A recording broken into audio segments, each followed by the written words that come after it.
I have been married for 3 years. She always seemed so genuine compared to the women I usually met through my family. Social circles, my family has money. Not crazy rich, but comfortable enough that I've never worried about bills. Emma comes from a middle-class background. We renewed our vows last weekend at a small ceremony with just our closest friends and family. She literally cried reading her vows to me. Y'all cried, said I was the best thing that ever happened to her anyway. I was on a guys' trip to Nashville with my 3 best friends from college. We've been planning it for months. We had all these plans, fishing, whiskey tastings, checking out that new rooftop bar everyone's been posting about on TikTok, but on the second day, Ryan got food poisoning from this sketchy hot chicken place, and Jake had some emergency he had to handle remotely. The trip was falling apart, so we decided to cut it short. I thought, hey, perfect opportunity to surprise Emma. She's always saying how much she misses me when I'm gone, always texting me those wish-she-were-here selfies from our couch with her sad puppy eyes. So I took an early flight back, stopped to pick up her favorite nachos from this hole-in-the-wall place near our house and some craft beer she's been obsessed with lately. I was so excited to surprise her I had this whole image in my head of her face lighting up when she saw me. I came in through the garage using my code so I could really surprise her. Our house has this weird layout where you can't see into the living room from the entryway. I could hear her talking upstairs in her office, obviously on the phone, since I didn't hear anyone else. So I set the food down in the kitchen and quietly headed up the stairs thinking I'd surprise her mid-call, and then I heard it. Marriage is a complete nightmare. Girl, I wake up every day regretting my decision. I froze on the stairs, my heart literally stopped. I thought maybe she was joking around with one of her friends, so I waited for the laugh, but there was no laugh. If it wasn't for his family's money, I'd be gone already. The only good thing about this whole situation is that I don't have to worry about rent or bills anymore.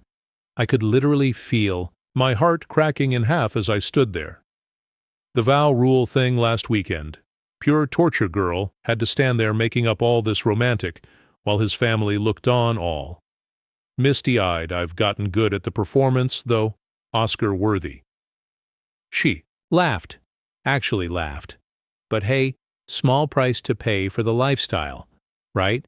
His dad's talking about bringing me into the family business next year. Once I'm established there, I'll have options, more options than just being the money husband's wife. The money husband, that's what she calls me behind my back. 3 years of marriage, and I'm just the money husband to her. I don't know how I managed it, but I silently went back downstairs, grabbed the food and beer, and slipped out. I sat in my car in the parking lot for almost 2 hours just sobbing. My face was a mess. And this old man actually knocked on my window to ask if I needed help. I told him my dog died. The first lie of men. I told that day, I returned the food. Told them my wife wasn't feeling well and texted the guys that I decided to go to a hotel near the airport so I could catch up on some emails before heading back to Nashville. The next day I drove around for hours, trying to figure out what to do. Every memory of our relationship was replaying in my head with this new horrible filter. All those times she insisted on paying for dinner, but only when it was somewhere cheap. How she was so reluctant to let me help with her student loans until I practically forced her. How she always seemed to have these big dreams, but never quite enough motivation to pursue them until my dad offered connections. Our anniversary gift from her parents was this engraved wooden sign for our entryway that says where your story begins. I literally stared at it this morning while drinking coffee, thinking our story was just beginning. Its next chapter. But it turns out our story was actually just a financial transaction for Emma. I decided to go back to Nashville. I spent the next 3 days pretending everything was fine with my friends, even though I was dying inside and probably drank way too much whiskey every night. Then I came home at my originally scheduled time and greeted her with a kiss. I looked into the eyes of the woman who called our marriage a nightmare and kissed her hello like nothing was wrong. I've been living this life for 5 days now. 5 days of sleeping next to someone who apparently regrets waking up next to me every morning. 5 days of analyzing every interaction we've ever had. wondering what was real and what was just part of her Oscar-worthy performance. I've been checking our accounts. Turns out Emma has been making these weird withdrawals. Nothing huge, but like $200 here, $300 there always, just under the amount we agreed would need a conversation. Where's that money going? Has she been saving up for her eventual escape? Does she have someone else? Oh God, does she have someone else? Is there another man who knows? I'm just the money husband. To her, do they laugh about me together? I haven't told anyone yet. Not my friends, not my family. Especially not my family. My dad adores Emma, always talking about how she's like the daughter he never had. It would break his heart to know she only sees him as a meal ticket. I've been making subtle changes, though yesterday I accidentally left open a browser tab with my separate bank account information, the one she doesn't have access to this morning. I casually mentioned that my dad is actually reconsidering some of his business ventures due to economic concerns. I've been working late, being just a little less affectionate, taking more calls in private. The bathroom sink has been leaking for weeks, and Emma kept saying she'd fix it this weekend. Last night, I just called the plumber without telling her when the guy showed up. Emma looked so confused, I just shrugged and said, "You seem busy with other things." The plumber charged us $85 for a 10-minute fix, and I could see Emma mentally calculating that money being wasted, and my plan is working. Emma is getting nervous this afternoon while I was out running errands. She called me 27 times in 1 hour. 27 times when I finally called back.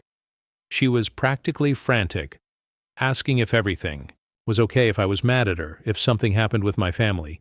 I played it cool, said my phone was in my pocket while I was at Target, said everything was fine, asked why she would think otherwise. The silence on her end was definite.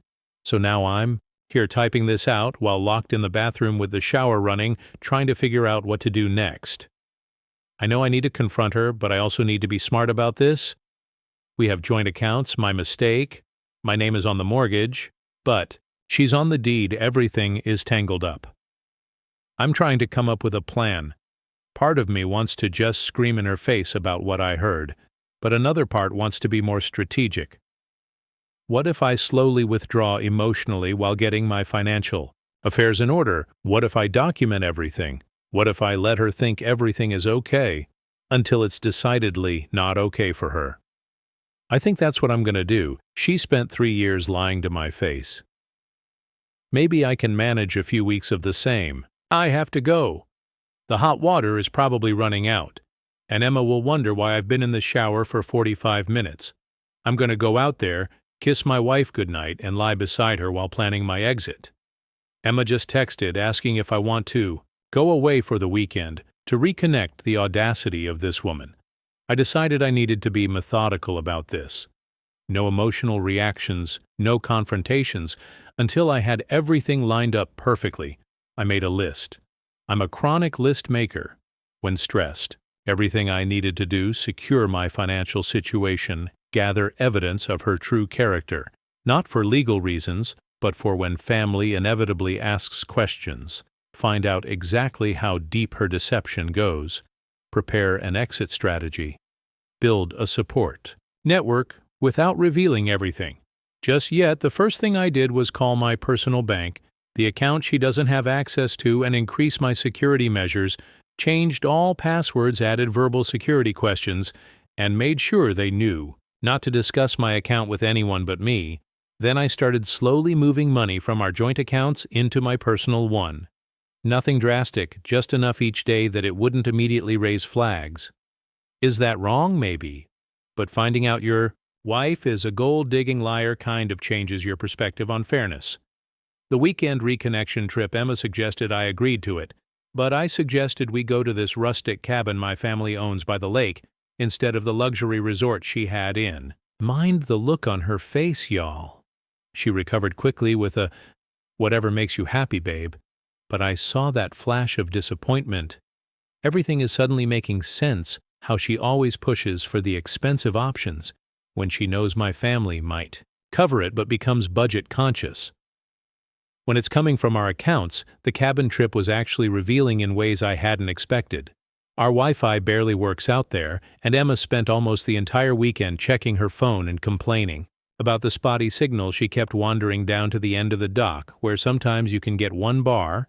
At one point, I followed her quietly and overheard her telling someone she was going crazy being trapped in the middle of nowhere and would make it up to them when she got back. Who was she talking to, and what exactly was she planning to make up to them when we got home? Sunday night, she immediately said she needed to run to Walmart for some stuff for work tomorrow. She was gone for over 2 hours for Walmart, which is 12 minutes from our house. When I checked our joint card app later, there was no charge from Walmart, but there was a $60 charge from a bar across town during the trip. I had accidentally mentioned that my dad was considering early retirement due to some health concerns completely made up and might be scaling back some business operations. Emma spent the next hour asking increasingly detailed questions about Dad's plans, the family trusts, and our future security. Barely a word about Dad's fictional health issues. It was like watching someone rip off their mask without realizing they were doing it. I've also been digging through our financial history, and what I found made me physically sick. Over the past 3 years, Emma has borrowed nearly $17 from our joint accounts for what she called business expenses and investments money that never returned, and that she can't properly account for. There's a pattern of large withdrawals right before she visits her hometown, suggesting she's been supporting someone or something there that I don't know about. Last week, while she was at the gym, I went through her nightstand. Something I never thought I'd do, but desperate times inside, I found a second phone. One of those cheap prepaid ones. From Target, it was password protected, but she had scribbled the code on a sticky note stuck to the back. Classic Emma, always forgetting her passwords. The phone had only one contact saved, with dozens of texts arranging meetups and discussing money. Some referenced the long-term plan and staying the course. One from 3 months ago, literally set just 2 more years, and were set 2 more years, until what I took pictures of everything with my phone before carefully replacing hers exactly as I found it. The psychological warfare is the strangest part of all this. I've been slightly altering my behavior, being just a little less affectionate, taking more private calls, casually mentioning conversations with our family lawyer. Nothing confrontational, just different. And Emma is losing it. 2 nights ago, she actually went through my closet while I was in the shower. I only know because she left my boots in a different order than I keep them. Yes, I'm that person who arranges his shoes precisely when I came out and noticed I didn't say anything, just rearranged them while she watched from the bed, pretending to be on her phone. Yesterday I found her scrolling through my iPad search history while I was making dinner. I had intentionally left searches for signs your wife is cheating and separate bank accounts and marriage for her to find. When I walked in, she practically threw the iPad onto the couch and started rambling about how much she loved the lasagna I was making, even though I was clearly making stir-fry. Our fridge has been making this weird clicking sound for months. Emma always said she'd find the repairman to fix it yesterday. I casually mentioned maybe we should just buy a new one, and she immediately went into fix-it mode, spent 2 hours tinkering with it. Suddenly all those household tasks she's been putting off for months are getting done. The bathroom door that's been squeaking since last Christmas. Fix the broken porch light. Replace the wobbly kitchen table. Stabilized. It's like watching someone frantically trying to prove their value. Last Wednesday, I was working late at a client meeting. Truthfully, I was actually just sitting in a Starbucks, scrolling through Instagram and taking notes. And then Emma showed up unannounced with dinner. She's never done this in 3 years of marriage. She claimed she was just missing me, but spent the entire impromptu dinner interrogating me about a call she'd overheard me having with Lorenzo, where I'd said something about making big changes. The call was actually about possibly redoing our guest bedroom, but she doesn't need to know that. Then came the 27 calls incident. I mentioned briefly in my last post. I now realize what triggered it. That morning, I'd left some printouts from our joint account on my desk, showing her large withdrawals over the past year. I hadn't confronted her about them, just left them there when I came home that evening. The papers were in a different position. She'd seen them, panicked. And that's why she bombarded me with calls while I was in meetings. When I finally called her back after the 27th call, the conversation went like this. Me. Hey, what's the emergency? My phone was in my desk during meetings. Emma breathing heavily. No emergency. Just is everything. Okay with you? With us? You've been different since you got back from Nashville? Me different how, Emma? I don't know, just distant, and you've been taking a lot of private calls, and you mentioned something about your dad reconsidering his business plans. I'm worried about you. Notice how she slipped in concern about my dad's business between fake concern for me. Classic Emma that I never recognized before me. Everything's fine, just busy with your work. Why would anything be wrong? The silence on her end was so long I thought the call had dropped. Emma? No reason, I just love you. That's all me. I love you too. The biggest lie I've ever told. After we hung up, I sat in my car and cried for almost an hour. Not because I'm sad the marriage is ending, but because I'm mourning the relationship I thought I had. The Emma I fell in love with doesn't exist. She's just a character played by a woman who sees me as nothing but a bank account with a body attached. Last night, she suggested we have another vow renewal ceremony for our parents who couldn't make it to the first one. When I asked why the sudden interest in renewing vows we just renewed 2 weeks ago, she stammered something about celebrating our love with everyone important to us. Translation: she's panicking about her gravy train derailing and wants to cement her position with my family. I smiled and said maybe next year. The relief on her face was visible. What she doesn't know is that I've already spoken to a lawyer, not our family lawyer, but someone recommended by Lorenzo who doesn't run in our social circles. I have an appointment next week to discuss my options. I've documented the financial discrepancies. I've secured my most important personal documents and irreplaceable family heirlooms by taking them to my friend's house for a photo shoot for his Instagram. Another lie. But hey, I learned from the master. The weirdest thing happened this morning. I was getting ready for work, and Emma came up behind me in the bathroom, hugged me, and started crying. Actually, crying. Said she felt like she was losing me, and didn't know why. For a split second I almost broke down and confronted her right there. But then I remembered the conversation I overheard, remembered her laughing about her Oscar-worthy performance, and I just patted her arm and told her everything's fine, just busy at work. Her tears dried up remarkably quickly when I mentioned I might have to postpone our trip to New York next month, the one where we were supposed to stay in that 5-star hotel. Her Instagram influencer friend recommended funny how her emotional crisis evaporated at the mention of a luxury experience, potentially slipping away. The confrontation is coming.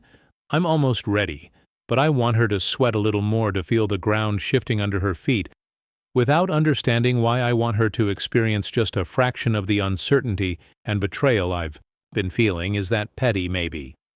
But when someone shatters your entire reality, I think you're entitled to a little pettiness. After discovering that Emma had been secretly siphoning money from our accounts and was only staying with me for my family connections, I spent weeks quietly gathering information and preparing my exit strategy. I was planning to confront her after I had absolutely everything in order. But life had other plans. Remember that dinner at my parents' house? Emma was so eager to have. We went last weekend, and it was enlightening. Emma was in full charm mode, complimenting my mom's new curtains, asking my dad detailed questions about his golf game, even offering to help my brother set up his new sauna system. To anyone watching, she was the perfect daughter-in-law, but now that I knew what to look for, I could see the calculation behind every interaction during dinner. Emma casually mentioned she'd been researching investment properties in my parents' neighborhood. My dad, bless him, immediately started talking about how property values in their area were expected to rise 20% in the next 5 years. Mrs. actually lit up. I'm not exaggerating. It was like watching a slot machine hit the jackpot that night. After we got home, I found her on our iPad looking at properties way above our price range. When I asked how we could possibly afford them, she smiled and said, "Your dad mentioned helping with the down payment." My dad had said nothing of the sort. The next morning, I had my meeting with the lawyer Lorenzo recommended. She was amazing, direct, supportive, and thorough. She helped me understand exactly what I was entitled to, and what Emma might try to claim the good news our prup does offer some protection, though. Not as much as I'd like the better news. The financial forensics revealed a pattern of deception that could potentially invalidate portions of the prenup. While I was meeting with the lawyer, Emma was apparently having a complete meltdown at home. That morning I'd left my laptop open with a browser tab showing flights to my cousin's place in California, part of my exit strategy planning. When I got home, Emma had prepared an elaborate dinner. My favorite, everything wine candles, the works. She was trying so hard to be charming, but there was this desperate edge to everything. Her hands were actually shaking. When she poured the wine during dinner, she kept dropping these bizarre comments about how much she loves our life together, how grateful she is for me, not my family, specifically me, and how she's never been happier. It was like watching someone perform a role, but they hadn't quite learned all the lines. For then came the bombshell. She suggested we start trying for a baby right now. This from the woman who has spent 3 years finding excuses to delay starting a family. I nearly choked on my wine. I asked why the sudden change of heart. Emma gave me this speech about realizing what truly matters in life, and how she's finally ready for the next step in our journey together. She actually got teary-eyed, y'all. Oscar. Worthy indeed. I smiled and said, "That's quite a coincidence, because I've been doing some thinking about our future too." The hope that flashed across her face was almost sad. I continued, "In fact, I've been reflecting a lot on our relationship since I got back from Nashville." The hope vanished, replaced by something closer to panic. She reached for her wine glass so quickly she nearly knocked it over.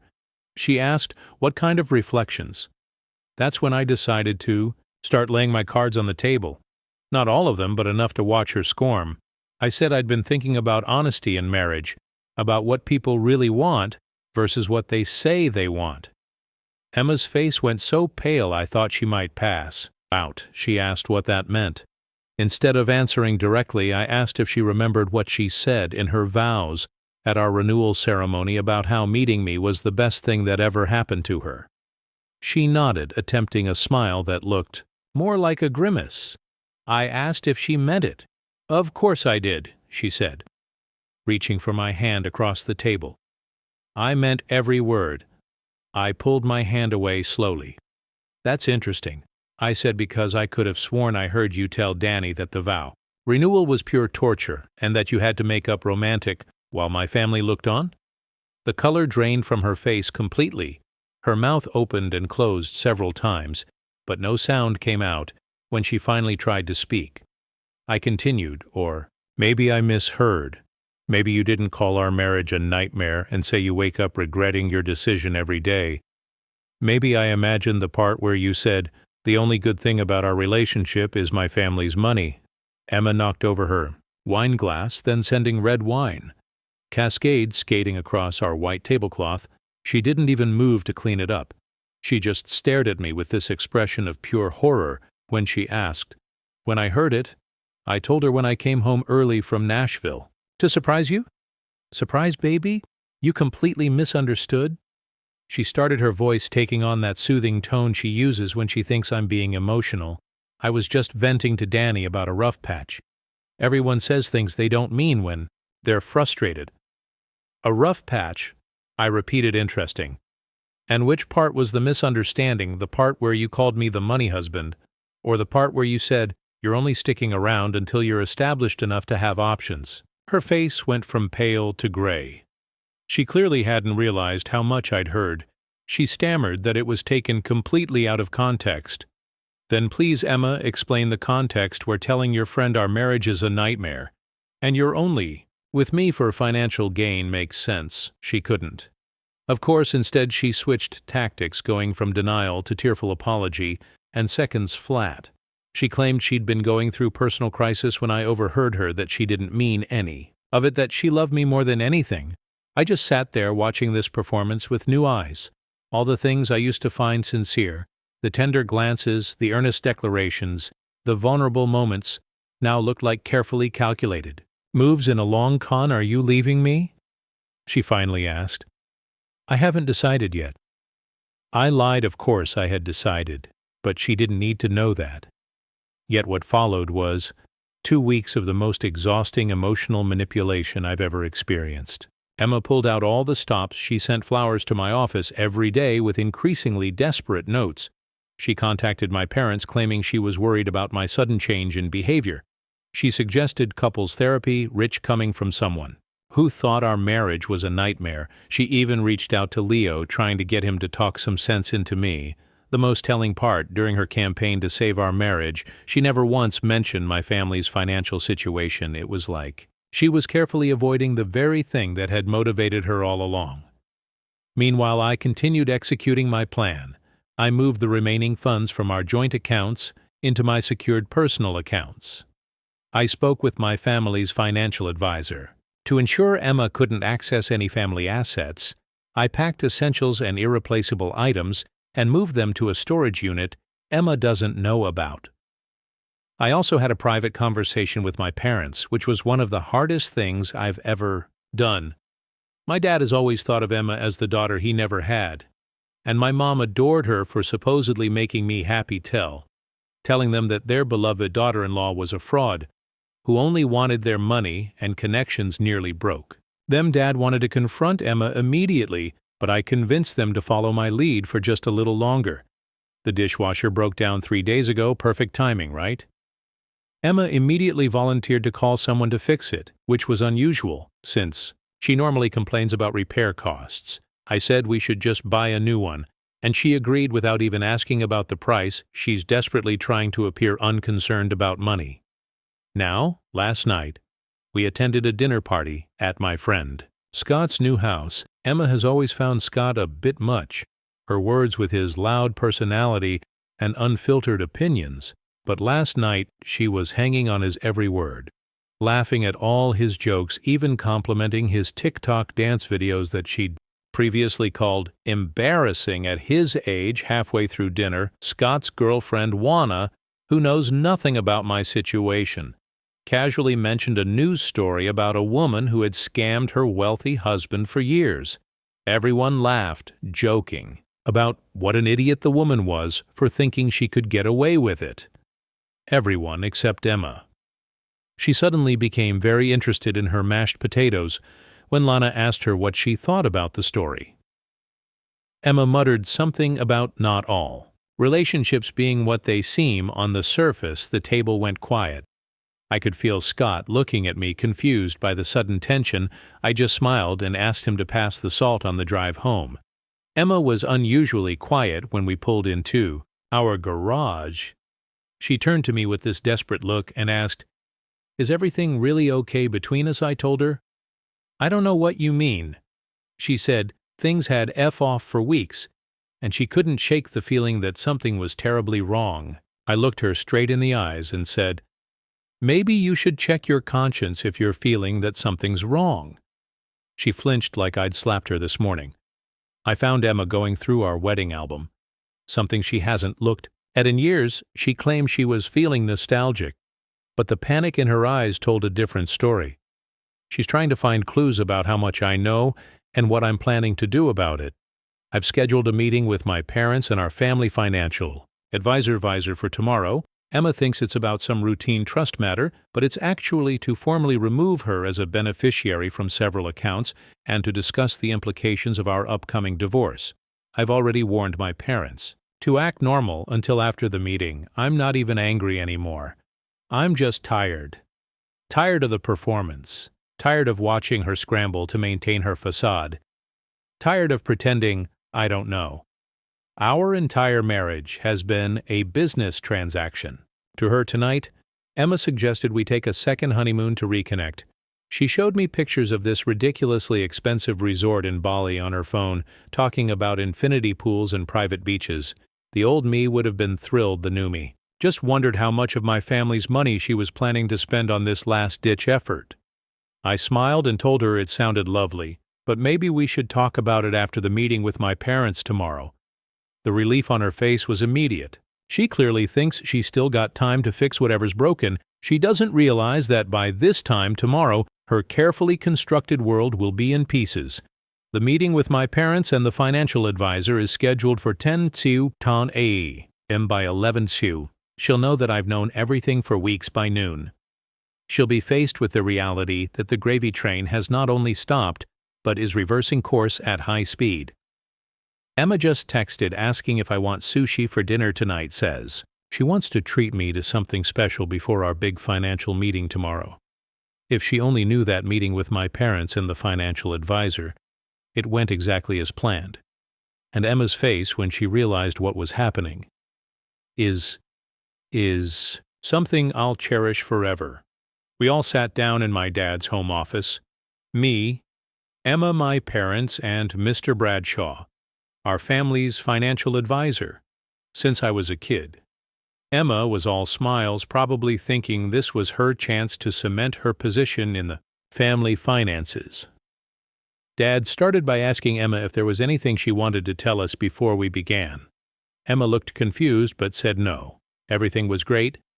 Dad nodded, then pulled out a folder containing printouts of Emma's secret withdrawals from our joint account, screenshots of text messages to Lena about her long-term plan, and a transcript of the phone call I'd overheard, where she called our marriage a nightmare. You all should have seen his face. It was like watching someone's entire world collapse in slow motion. She went from confused to shocked to panicked to calculating in about 10 seconds flat. She immediately tried to claim it was all a misunderstanding, that she'd been going through a rough time and had said things she didn't mean. Dad, who had been quietly seething since I told him everything, finally lost it.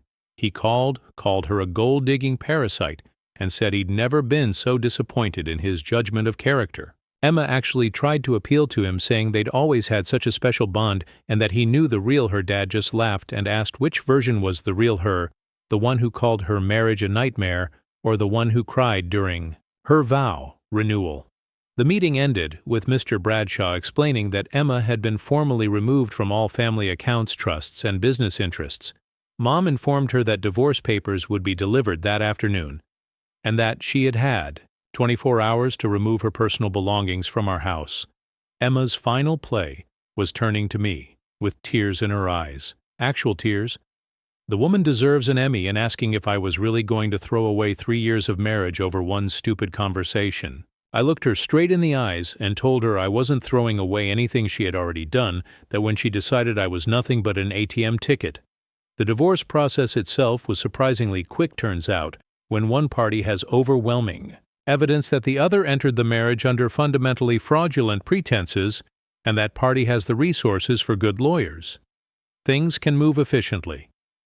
Emma fought it at first, demanding half of everything, including future interests. In my family's business, her initial counteroffer was so outrageous that even her own lawyer looked embarrassed, but her position weakened considerably when my team presented the evidence, the unexplained withdrawals, the hidden accounts we discovered, and most damning of all, the recordings of her admitting she'd married me for financial gain. In the end, she walked away with significantly less than she'd hoped for, though still more than she deserved. In my opinion, the most satisfying moment came. During our final mediation session, Emma's lawyer brought up her significant contributions to building my career and supporting my family's business interests. My attorney simply played the recording of Emma telling Daniel that being my wife was her meal ticket and referring to me as the money husband. The look on Emma's face when she realized her own words had destroyed her leverage was priceless beyond the legal proceedings. These months have been a roller coaster. The first few weeks after the confrontation were the hardest. I cycled through rage, grief, humiliation, and crushing self-doubt. How could I have been so blind? How could I have missed all the signs? My therapist, yes, I got an excellent therapist, best decision ever, helped me understand that Emma's deception wasn't successful because I was stupid or naive. It was successful because she was calculating and skilled at manipulation. He helped me see that trusting someone isn't a weakness, breaking. That trust is the failure, not giving it. I moved out of our house even before it was sold. Too many memories tainted by the knowledge that Emma had been performing rather than loving me. There I found a beautiful apartment downtown, much smaller than our house. but completely mine decorated exactly as I wanted with no consideration for anyone else's preferences. The first night in my new place was weirdly hard. I'd been so focused on the logistics, setting up utilities, changing my address on Amazon, figuring out where all my random kitchen gadgets should go, that I hadn't prepared for the emotional impact I've been rediscovering parts of myself that had gradually disappeared during my marriage. Remember how Emma always said my laugh was too loud in public last week? I snorted laughing at a TikTok while waiting in line at Starbucks and didn't even think to apologize. Baby steps. Right? My relationship with my parents has actually deepened through all this. Mom apologized to me, which caught me completely off guard. She said she worried that growing up with wealth had made me a target, and that she should have better prepared me for people who might see me as an opportunity rather than a person. It was the most vulnerable conversation we've ever had. Dad has gone full Papa Bear mode, checking in on me daily and sending me articles with titles like 10 Signs That Woman Is Just After Your Money and How to Spot a Gold Digger. It's a bit much, but I appreciate the sentiment. He's also set me up on 3 blind dates already, all with women he's personally vetted for financial independence. I've declined them all. I'm nowhere near ready to date again, but his heart's in the right place. My friends have been incredible, especially Logan and Sam, who have shown up for me in ways I can never repay. Tyler unfortunately sided with Emma initially. They had been friends before Emma and I met, and he believed her version of events. The strangest part has been running into mutual friends who don't know the whole story. Last week I bumped into Emma's friend Danielle. Yes, that Danielle she was talking to on the phone at Target. She did this weird half-wave, then pretended to be really interested in paper towels. I just smiled and kept walking. Later I saw her watching me from the parking lot as I loaded my car. It was clear Emma had told her some version of events that painted me as the villain. Whatever. I don't have the energy to care what Emma's circle thinks anymore. Last month, Emma actually showed up at my apartment unannounced. She said she wanted to talk, to explain herself. I told her she'd had 3 years to be honest with me, and I wasn't interested in whatever story she'd crafted. Now she tried to hand me a letter, which I refused to take. She left it in my mailbox anyway for a moment. I considered burning it unopened, but curiosity went out. It was a strange mix of apology and justification. She claimed she had truly grown to love me despite her initial motivations, that she regretted her words to Danelle, that she missed us and the life we had built. I read it once, then shredded it without responding. Her words have no power over me anymore, according to Logan's cousin who works at that fancy steakhouse downtown. Emma is now dating the son of one of Mom's business associates. He's been warned, of course, but has decided Emma is misunderstood and that I clearly did something to provoke her behavior. Some lessons have to be learned firsthand. I suppose I've also gotten really into cooking, something Emma always dominated in our relationship. Last night, I made this amazing mushroom risotto that actually turned out edible. Progress. Do I still have bad days? Absolutely. Sometimes I wake up furious that I gave 3 years of my life to someone who saw me as nothing but a bank account. Sometimes I worry about trusting anyone romantically. Again, sometimes I still replay conversations and interactions looking for signs I should have seen. The divorce was finalized last month, 47 days faster than average for our county. The house sold quickly, and I used my portion to pay off some student loans I'd been carrying forever, and invested the rest. Emma tried to claim emotional distress and damage to her professional reputation in our final hearing, but those claims were dismissed almost immediately last week. Dad sent me a Facebook screenshot of Emma at some charity gala with her new boyfriend. My first reaction wasn't jealousy or anger. It was relief. Relief that she's someone else's problem. Now relief that I don't have to wonder if every smile, every kind word, every gesture of affection is part of some elaborate performance designed to access my family's money. The money husband is dead. Long live just plain Nathan. Oh, remember that second phone I found with the mysterious contact D? Turns out D stands for Derek, Emma's ex-boyfriend from college, who conveniently reached out to her 6 months after our wedding. Apparently they'd been in contact the entire time we were married with Emma. sending him money regularly and promising they'd be together once the plan was complete. He attached screenshots of their conversations as proof, including one where she told them our vow renewal was the last hurdle before they could move to phase 2. I wasn't even angry when I read his message. I just felt sorry for him. He actually believes he's special that Emma wouldn't do to him. What she did to me. I sent him back one message. Good luck, you'll need it. Dear listeners, please share your thoughts in the comments section below and don't forget to like, share, and subscribe.